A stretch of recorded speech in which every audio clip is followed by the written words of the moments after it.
Sejun falls unconscious and wakes up shortly after that when Daddy Rabbit literally smacks the sleep out of his body with his tiny rabbit paws.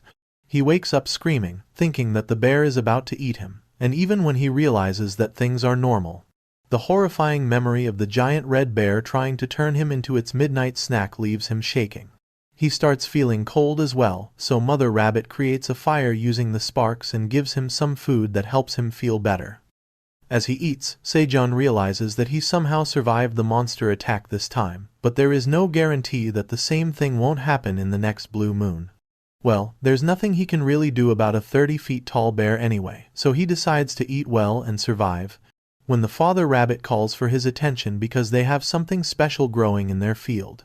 One of the unripe cherry tomatoes that Sejun saw earlier has grown big and blue, and he begins to wonder when did tomatoes start coming in this color.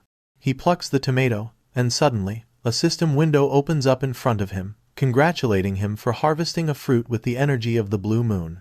Sejun freaks out on hearing that, but the system window tells him that his achievement has gotten him the attention of the tower manager, but that isn't a good thing. Turns out, Sejun came to the tower by accident and now the tower manager wants to cover up its mistakes. Well, Sejun is not happy to learn that someone else apart from his parents considers him a mistake. He demands to be sent home because he has spent 60 days in the cave already, but the tower manager thinks it is more cost-efficient to kill him. When Sejun lashes at the manager for being too cruel, they suddenly decide to awaken him instead, giving him the job of tower farmer. All the excitement Sejun had on learning that he was going to be awakened leaves his body when he reads that he is now the tower farmer. Technically, he has the rarest job of all humans in the tower, because everyone else can only become a swordsman or a wizard. His job gives him a permanent good health and he gets EXP when he harvests the crops, but Sejun doesn't want that.